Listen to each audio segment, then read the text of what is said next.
akbar. Tambah 2, 6. Azan jam 6. Waktu iqamah Allahu akbar, Allahu akbar. Tambah 2, 8. Qad qamatis salah, Allahu akbar, Allahu akbar.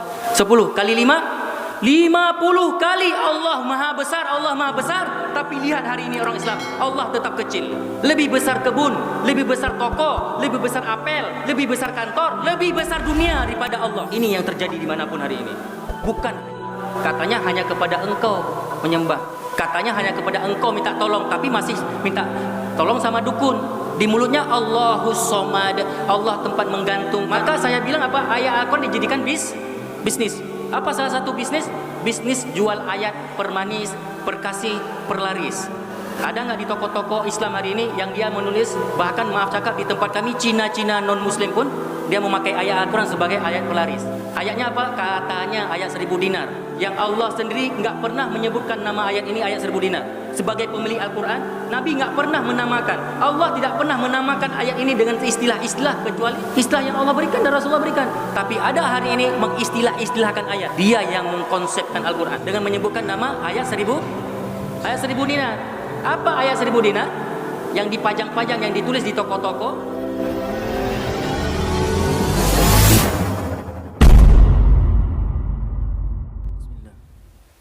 Assalamualaikum warahmatullahi wabarakatuh. Alhamdulillahi rabbil alamin. Alhamdulillahilladzi hadana lihadza wa ma kunna linahtadiya laula an hadana Allah. أشهد أن لا إله إلا الله وحده لا شريك له وأشهد أن محمدا عبده ورسوله لا نبي ولا رسول بعد أما بعد. Ikhwani fillah rahimakumullah. Saudaraku yang semoga kita semuanya dirahmati oleh Allah Subhanahu wa taala. Semoga duduknya kita pada subuh yang sangat mulia ini menjadi pemberat amal timbangan kebaikan kita di akhirat kelak insyaallah. Saudaraku, kita perlu kembali untuk sadar, menyadari diri. Kenapa kita diberikan kesempatan oleh Allah Subhanahu wa taala untuk hidup di atas permukaan bumi ini? Apa sih hakikat dari hidup kita? Dan pastinya kita pada tahu itu. Namun kita jarang menyadari terkadang akan hakikat tersebut, yang mana kita sudah sangat sering mendengar dari para masyayikh, para asatidzah, para khutbah. Mungkin setiap kita sudah pada mendengar firman Allah Subhanahu wa taala yang terdapat dalam Quran surah Adz-Dzariyat ayat 56, di mana Allah berfirman, "Wa ma khalaqtul jinna wal insa illa liya'budun." Tidaklah aku ciptakan jin dan manusia melainkan hanya untuk beribadah kepadaku. Saudaraku yang dirahmati oleh Allah Subhanahu wa taala, ketika Allah menyatakan, Allah berfirman, "Wa ma khalaqtul jinna wal ins illa", di sini ada huruf illa yang kemudian perlu untuk kita dalami bersama. Apa fungsi illa di sini? Illa dalam bahasa Arab dikenal dengan istilah al-istithna, pengecualian. Nah, di dalam ayat ini illa memiliki fungsi tersendiri, makna tersendiri. Untuk memahami ayat ini saudaraku, ayo sama-sama kita coba menggunakan redaksi bahasa Arab dengan bahasa Arab yang lain di luar Al-Quran, untuk supaya kita mudah memahaminya saudaraku. Contoh, kalau kita dalam bahasa Arab mengatakan Muhammad fil masjid ataupun fil masjid Muhammad, misalnya fil masjid Muhammad, di masjid ada Muhammad. Nah, satu lagi redaksinya gini, wa ma fil masjid illa Muhammad. Redaksi yang pertama beda ya dengan yang kedua. Yang pertama apa? Fil masjid Muhammad, atau fil masjid Ibrahim, fil masjid mungkin Ismail. Jadi di dalam masjid ada Muhammad. Makna pertama itu tidak mutlak hanya Muhammad saja yang di dalam masjid. Fil masjid Muhammad, di dalam masjid ada Muhammad. Kemungkinannya ada nggak yang lain? Bisa nggak ada yang lain? Fil masjid Muhammad, di dalam masjid ada Muhammad. Ada juga mungkin Ismail, ada juga mungkin Ibrahim tadi. Tapi ketika kita menggunakan redaksi wama fil masjid illa Muhammad, dan tidak ada di masjid selain Muhammad, kecuali Muhammad, melainkan Muhammad. Apa makna illa di sini? Hanya Muhammad saja yang ada di masjid, tidak ada yang lain. Disinilah fungsi illa ini. Wa ma fil masjid illa Muhammad, tidak ada di masjid kecuali Muhammad, menandakan hanya Muhammad. Beda dengan redaksi yang pertama, fil masjid Muhammad, di masjid ada Muhammad, tidak menandakan hanya Muhammad saja. Bisa kita pahami? Ayo kita kembali ke redaksi ayat tadi. Ketika Allah Subhanahu wa taala berfirman, "Wa ma khalaqatul jinna wal insa illa liya'budun." Tidaklah aku ciptakan jin dan manusia kecuali hanya untuk beribadah kepadaku. Maknanya berarti hanya. Boleh untuk yang lain berarti? Enggak boleh. Enggak boleh untuk yang lain. Hanya untuk beribadah kepadaku. Itulah hakikat kehidupan kita, saudaraku. Berarti Ustadz, kami enggak boleh bekerja Ustadz untuk cari nafkah. Silahkan bekerja cari nafkah, tapi bekerja liya'buduni. Silahkan cari nafkah, tapi cari nafkah konsep Islam tentang kehidupan kita apa? Bekerja liya'buduni. Pak Ustadz, berarti boleh kami berkeluarga, berumah tangga. Silahkan berumah tangga. Gak apa-apa berumah tangga, tapi berumah tangga liya'buduni. Pak Ustadz, kami boleh memiliki keturunan. Silahkan memiliki keturunan, banyak pun gak apa-apa, tapi punya keturunan untuk liya'buduni. Berkebun, silahkan berkebun untuk liya'buduni. Berkebun liya'buduni, bersawah liya'buduni, ke kantor liya'buduni. Semua aktivitas kita harus ada nilai liya'buduni. Itu harus sadar, saudaraku. Itu harus selalu kita sadari. Bahkan makan minum sekalipun, makan minum dan sekalipun makan minum liya'buduni. Hari ini konsep hidup kita sudah hilang liya'buduni. Liya'buduni apa? Hanya sholat liya'buduni. Selepas sholat hilang liya'buduni ini. Di kantor hilang liya'buduni. Di kebun, ke kebun hilang nilai liya'buduni. Saudara yang dirahmati Allah Subhanahu wa taala, mengajar untuk liya'buduni. Bukan sekedar mengajar. Kita yang sebagai profesi seorang guru ini, ngapain jadi guru? Untuk apa jadi guru? Ngapain kita mengajar setiap hari untuk anak-anak? Di sekolah mungkin, di kampus mungkin. Adakah mengajar kita untuk liya'buduni? Atau hanya untuk cari uang? Banyak hari ini hampir setiap profesi kegiatan kita bukan liya'buduni, tapi lil fulus, lin nuqud. Untuk uang semata, untuk dunia semata, bukan liya'buduni. Ini harus disadari. Bagaimana kemudian menempatkan ayat ini? Disitulah nanti kita bisa mendudukkan hadis yang sahih yang datang dari Umar bin Khattab radhiyallahu anhu, yang pada hafal pastinya semuanya. Saya yakin kita sudah pada hafal nih. Anak kecil pun hafal hadis ini. Innamal a'malu binniyat. Nah, menarik hadis ini, saudaraku. Ketika Rasulullah mengatakan innamal a'malu, bukan innamal ibadatu binniyat. Bukan hanya ibadah tergantung niat, tapi al-a'mal. Di sini tidak hanya disebutkan ibadah, tapi al-a'mal. Apapun aktivitas kita, jamak dari amalun. Al-a'mal berarti apa? Apapun aktivitas kita manusia bin niyah, tergantung niat tadi. Jadi bukan hanya ibadah, harus niatnya karena Allah. Seperti sholat, apapun itu harus bin niyat. Disinilah kita nanti mampu mengkorelasikan, mensinergikan antara hadis ini dan ayat tadi, wa ma khalaqtul jinna wal insa illa liya'budun. Dan illa liya'budun laisa bil musim, la yata'allaqu bil makan, tidak identik dengan tempat, tidak identik dengan bil awqad al khassah. Tidak hanya identik dengan waktu-waktu khusus. Kapanpun, dimanapun, dan bagaimanapun keadaan kita, tetap harus liya'buduni. Dan ini pernah kami sampaikan di pertemuan beberapa bulan yang lalu di musalla di masjid yang sama. Hakikat hidup kita diperintahkan oleh Allah, ya ayyuhalladzina amanu taqullaha haqqa tuqatih, wahai orang-orang yang beriman, bertakwalah kalian kepada Allah dengan sebenar-benar takwa. Pada saat itu kita sudah menjabarkan apa unsur yang harus terpenuhi ketika kita diperintahkan oleh Allah untuk bisa bertakwa kepadanya dengan takwa yang sebenar-benarnya. Takwa yang sebenar-benarnya tidaklah dikatakan takwa yang sebenar-benarnya yang haqqa tuqatih, melainkan harus ada 3 unsur, ada 3 hal. Apa itu? Haqqa tuqatih, takwa dimanapun, berarti tidak identik dengan tempat-tempat tertentu.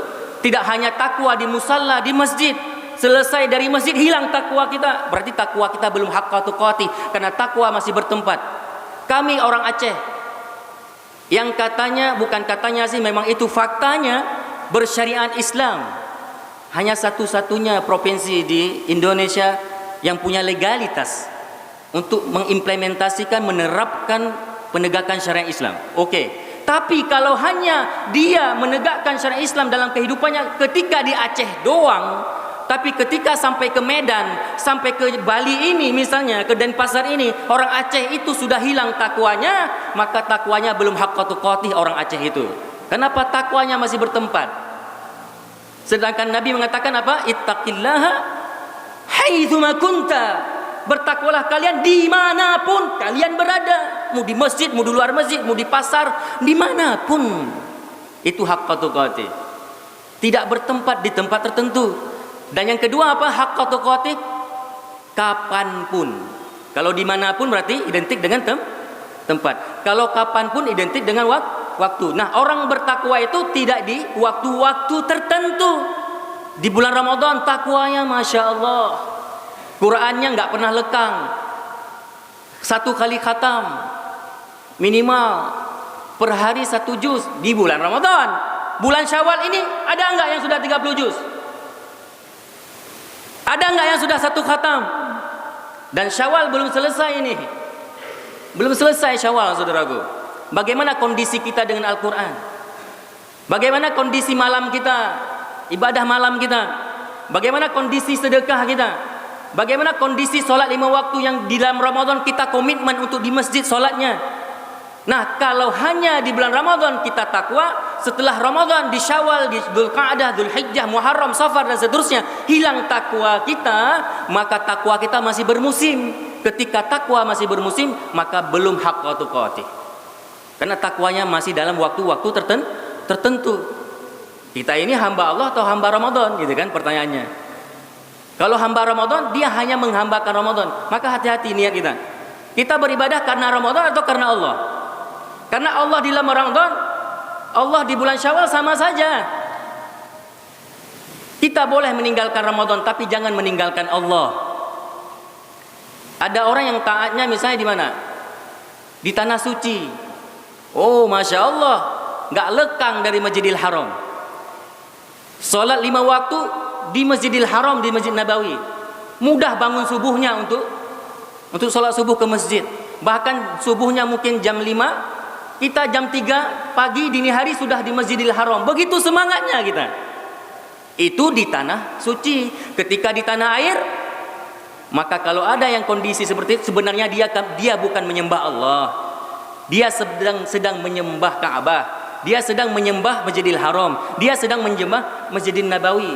Karena Allah di Masjid Nabawi, padahal Allah juga di Masjid Baitul Ma'mur. Allah yang di Mekah, Allah yang sama di Bali. Kenapa dia taat cuma di Mekah, di Madinah, ketika di Bali hilang taatnya? Maka orang yang seperti itu belum haqqa tuqatih. Dia bukan hamba Allah. Karena hamba Allah itu hamba Allah di bulan Ramadan, hamba Allah juga di bulan Syawal, dan hamba Allah sampai mati. Apa kata Allah? Yang itu menjadi ikrar kita. Inna sholati wa nusuki wa mahyaya wa mamati lillahi rabbil alamin. Liya'buduni tadi. Itu konsepnya. Dan takwa itu harus apa tadi? Yang ketiga, baru dikatakan haqqa tuqatih. Takwa itu yang bagaimanapun keadaannya. Bagaimana berarti? Bagaimanapun keadaan kita. Mau miskin, mau kaya, tetap takwa. Mau sakit, mau sehat, tetap takwa. Gitu kan? Mau susah, mau senang, tetap takwa. Namun kalau ada orang yang takwa cuma di saat sakit, takwanya Masya Allah. Di saat kurang, di saat miskin dia takwa, di saat kaya hilang takwa, maka dia belum dalam keadaan yang dia masih bertakwa dalam keadaan tertentu, maka dia belum dikatakan orang yang bertakwa yang haqqa tuqatih. Maka ketika Allah berfirman, ya ayyuhalladzina amanu taqullaha haqqa tuqatih, wahai orang-orang yang beriman, bertakwalah kalian dengan sebenar-benar takwa. Kapan baru dikatakan sebenar-benar takwa? Bertakwalah kalian dimanapun, bertakwalah kalian kapanpun, dan bertakwalah kalian bagaimanapun keadaan kalian. Wama, kemudian apa kata Allah? Wala tamutunna illa. Nah, ada illa lagi ya. Ada illa di sini lagi. Hanya, enggak boleh untuk yang lain. Wala tamutunna illa wa antum muslimun, dan janganlah kalian mati melainkan, dan sering kami sampaikan pembahasan ini, bahkan di pertemuan sebelumnya juga pernah kami sampaikan ini, wala tamutunna illa wa antum muslimun, dan tidaklah kalian mati melainkan harus dalam keadaan muslim. Di sini apa maknanya? Beda dengan dan janganlah kalian mati kecuali dalam Islam. Satu. Yang kedua apa? Dan janganlah kalian mati melainkan dalam keadaan Islam. Mana yang benar? Yang kedua atau yang pertama? Insya Allah selagi kita masih muslim akan mati sebagai muslim, tapi belum tentu mati dalam keadaan muslim. Yang Allah tuntut dalam ayat ini bukan mati dalam Islam. Boleh baca tafsir manapun, boleh kemudian bahkan kita buka terjemah yang ada.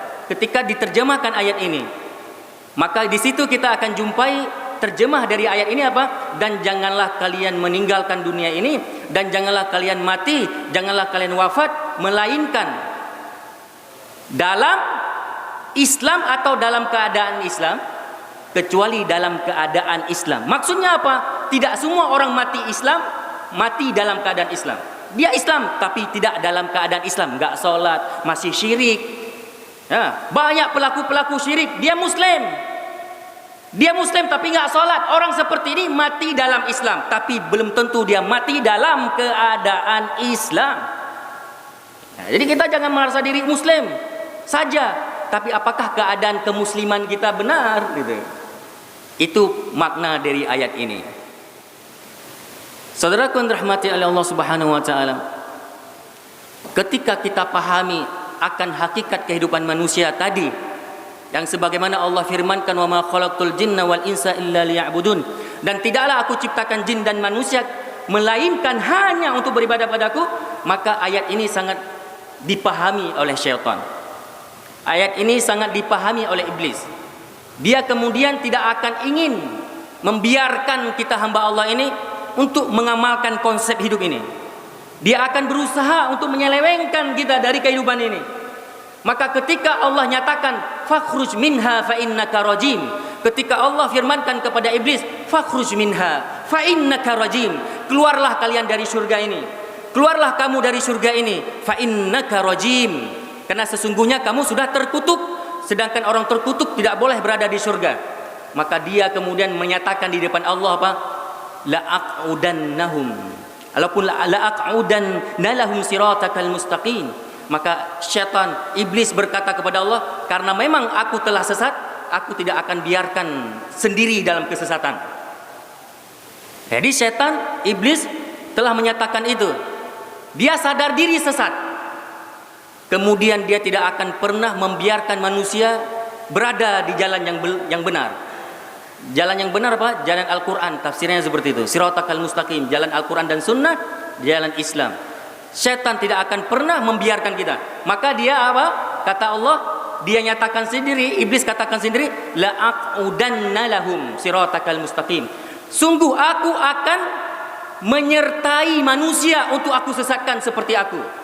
Seperti aku sesat, maka aku akan sesatkan manusia. Coba di bulan Ramadan kemarin, karena syaitan dibelenggu, maka kita begitu ringan baca Al-Quran, begitu ringan kita dalam beribadah, dan begitu mudah kita meninggalkan maksiat di bulan Ramadan. Tapi setelah Ramadan selesai, syaitan beraktivitas kembali.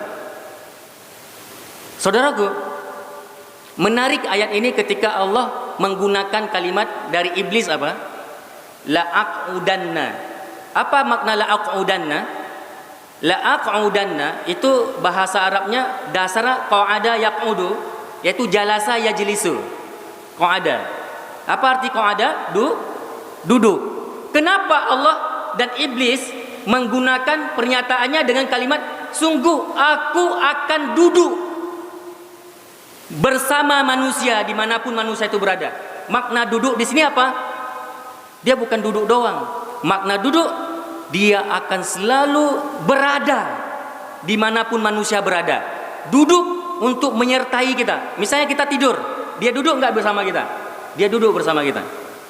Di masjid ini, la'aqudanna lahum. Sungguh aku akan duduk bersamanya. Ini ada setan ini, ada nih. Ada setan bersama kita. Dia duduk ini. Kalau kita kembali ke ayat ini.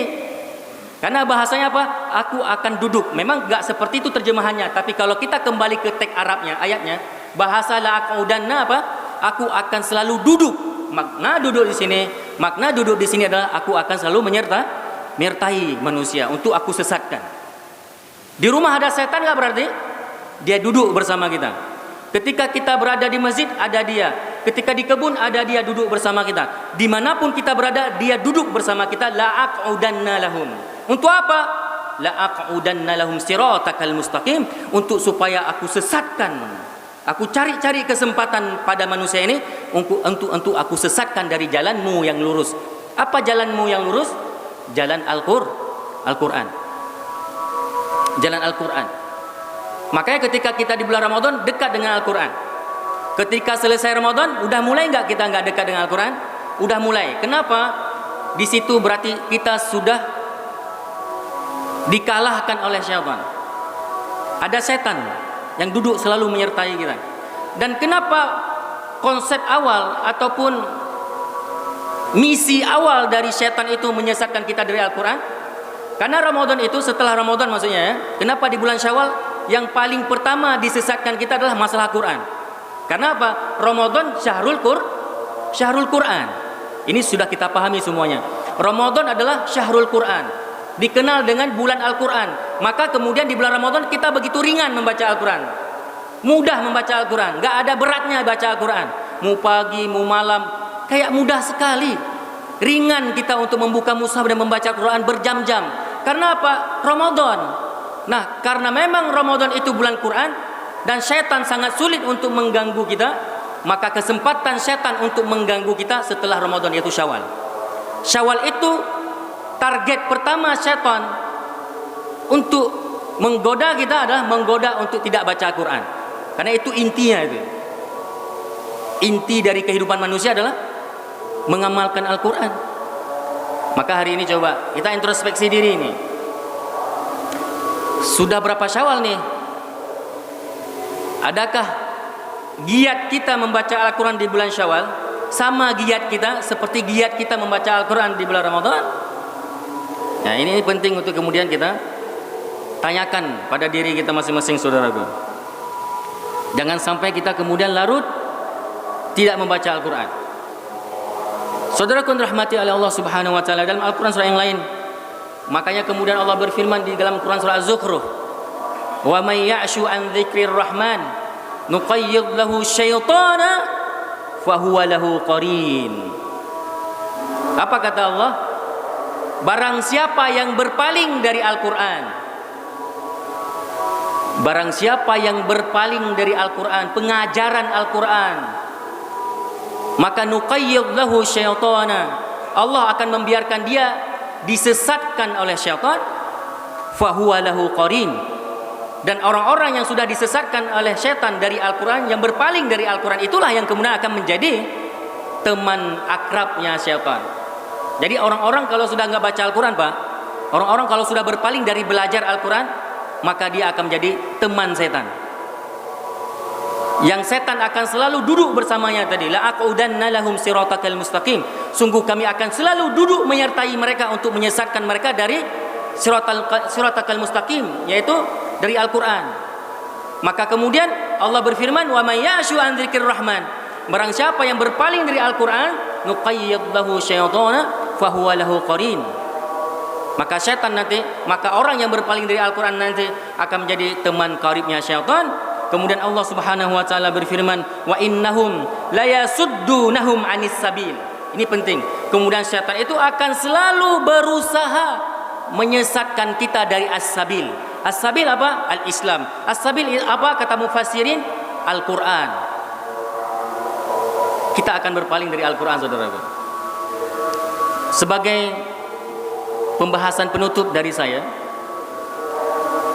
saudaraku yang dirahmati oleh Allah Subhanahu wa taala, kita perlu sadari kita ini sedang berada di sebuah negeri muslim terbesar secara populasi. Terbesar di mana? Bukan di Asia Tenggara, bukan terbesar di Asia, tapi muslim terbesar di dunia. Nomor 1 terbesar di dunia, penduduk terbanyak muslimnya adalah Indonesia. Nomor 2 apa? Pakistan. Nomor 3 India. Nomor 4 ada Bangladesh.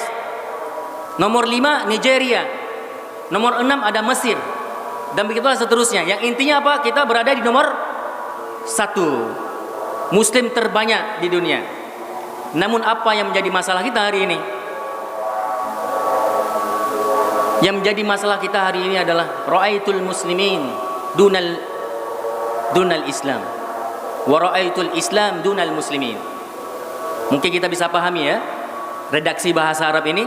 Ra'aitul Islam, aku melihat Islam dunal muslimin, tapi tanpa kaum muslimin.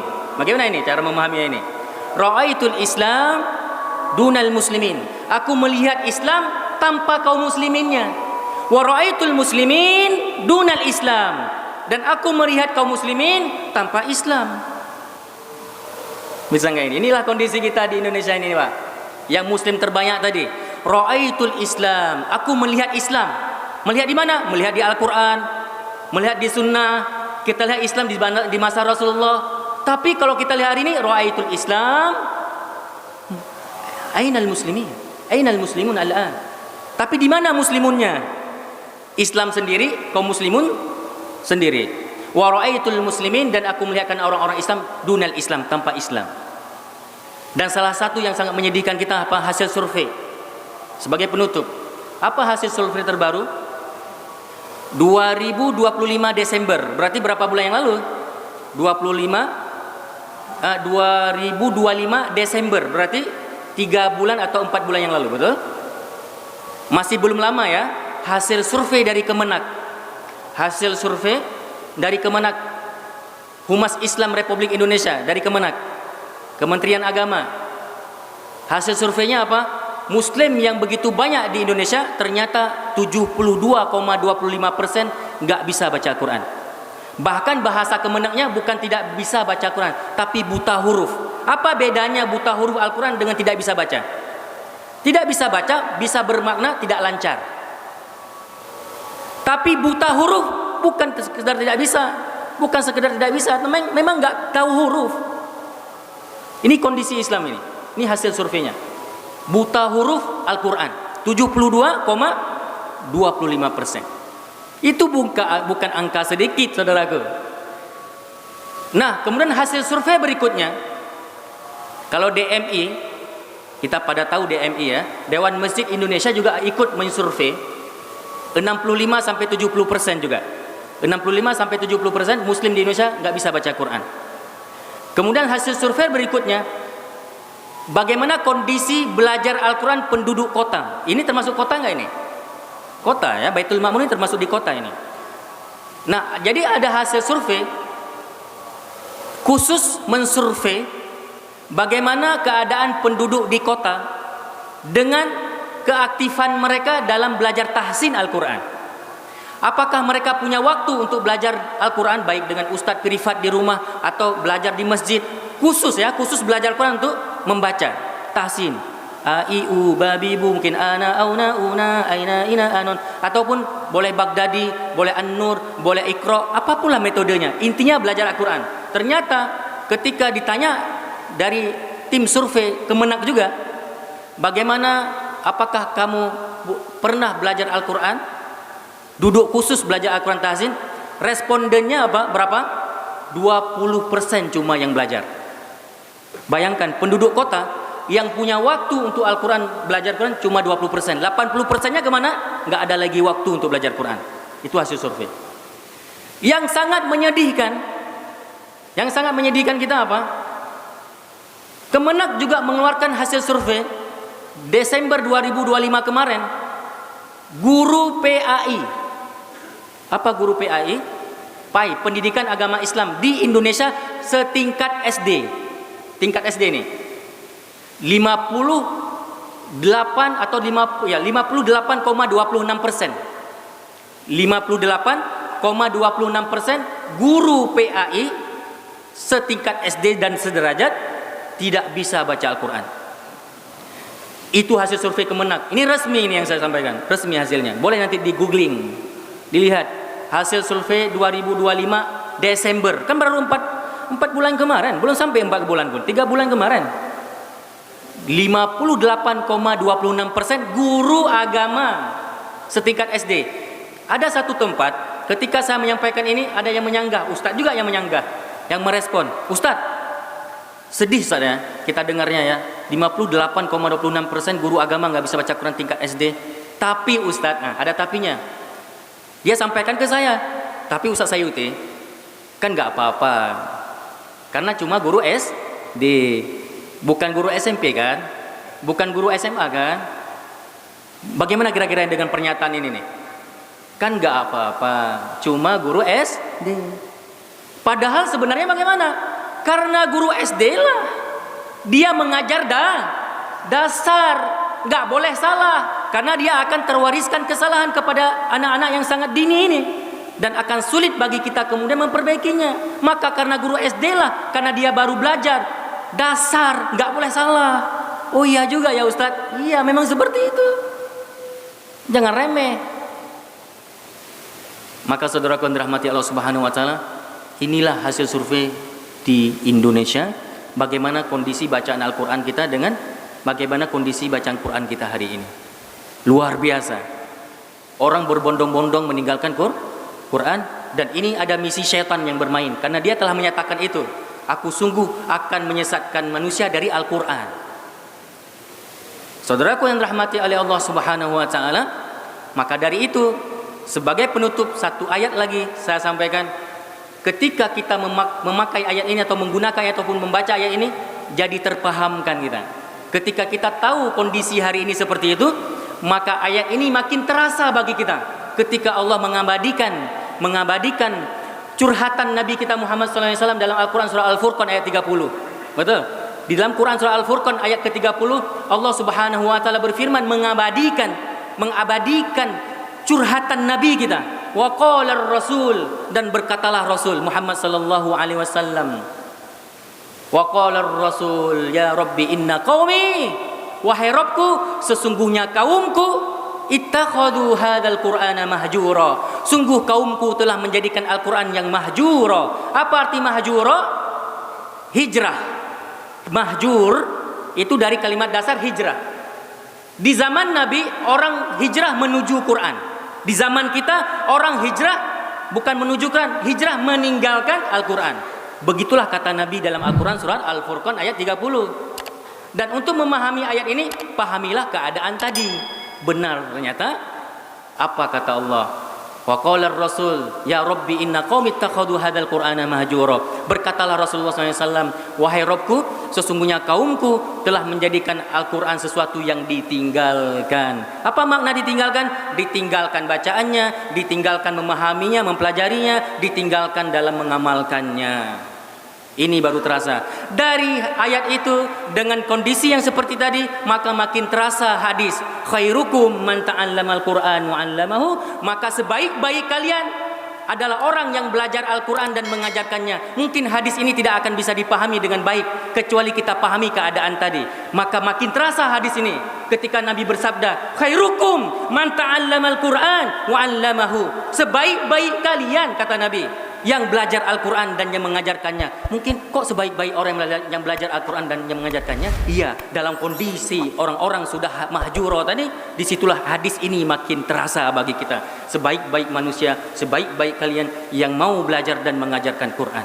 Wallahu a'lam bishawab. Semoga Syawal dan begitu pula dengan bulan-bulan berikutnya sampai kita mati, kita konsisten, komitmen dengan liya'buduni tadi. Tidak ada kehidupan kita melainkan untuk beribadah kepadaku dan beribadah padaku dengan konsep Al-Quran was sunnah. Mudah-mudahan sekali lagi ada manfaatnya. Barakallahu fiikum.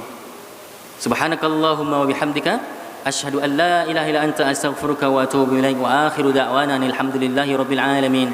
Wassalamualaikum warahmatullahi wabarakatuh. Waalaikumsalam.